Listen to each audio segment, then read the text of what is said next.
Well, our next contestant is from Sri Lanka, Anudi Gunasekara. Now, Anudi is a student in international relations, wanting to pursue a career in international relations. Since becoming Miss Sri Lanka, Anudi's led numerous BWAP projects, reaching nearly 10,000 women and girls, and therefore this question has a lot of relevance. How has working on your Beauty with a Purpose project changed the way you see your role as a woman in your community and in the world? Good morning, ladies and gentlemen. Aibowan, Namaskaram. First of all, I have to be thankful and grateful for this opportunity to be standing here today because every year I've been watching Head to Head Challenge every year. Now I'm standing here as a finalist. So I'm very grateful. Thank you again. Well, I'll tell you a story first. When I was about 12 years old, I went to a competition from my school to represent my school. And I was with another girl from another school, and she was on her period.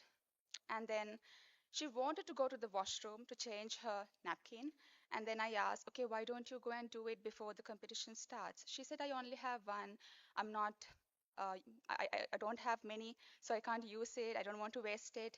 At that time, I was like, why does this happen? What does she mean? Because I never had that problem growing up.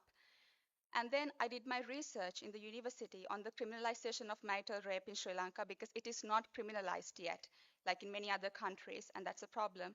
I wanted to investigate the connection between the level of awareness women have about their women's rights and the process of criminalization because I believe in order to speak up against this violence, you have to have a knowledge about your rights. Other than that, you don't have any sort of opportunity to talk about it. And then only I found about period poverty. I realized besides violence, they are also going through period poverty. They are not just victims of menstrual poverty, they are also victims of violence, both at the same time. So I started my project after that. And then I realized I started this project to give back, but I'm also receiving something back. This is just purpose giving back and forth. And I have helped over 10,000 women and girls. And I help them through donations by providing sanitary products, not just biodegradable pads, non-biodegradable pads, it's also reusable napkins so that they have a sustainable solution. And second, the awareness, because I believe awareness is key. You can give a napkin, but you can only use it once. But awareness will pass through generations. So when we do awareness programs, we try to target the audience that we are talking to. As an example, for young children, we are talking about how menstruation happens, what happens inside your body, and what you should be doing when it happens. And for older women, we talk about menopause, we talk about contraception, we talk about sexual health. Because I believe when it comes to awareness, it has to be suitable with the audience as well.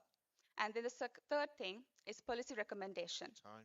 In Sri Lanka, the rate on sanitary napkin is 51%, and we had to reduce it. So I met the prime minister of my country to talk about it. At the end of the day, I realized by trying to give them something, I also received a sense of purpose. And I no longer believe that Time. women should be limited to things like this. They should have a voice to talk about these things and bleed with dignity. Thank you so much. Thank you very much, Sri Lanka.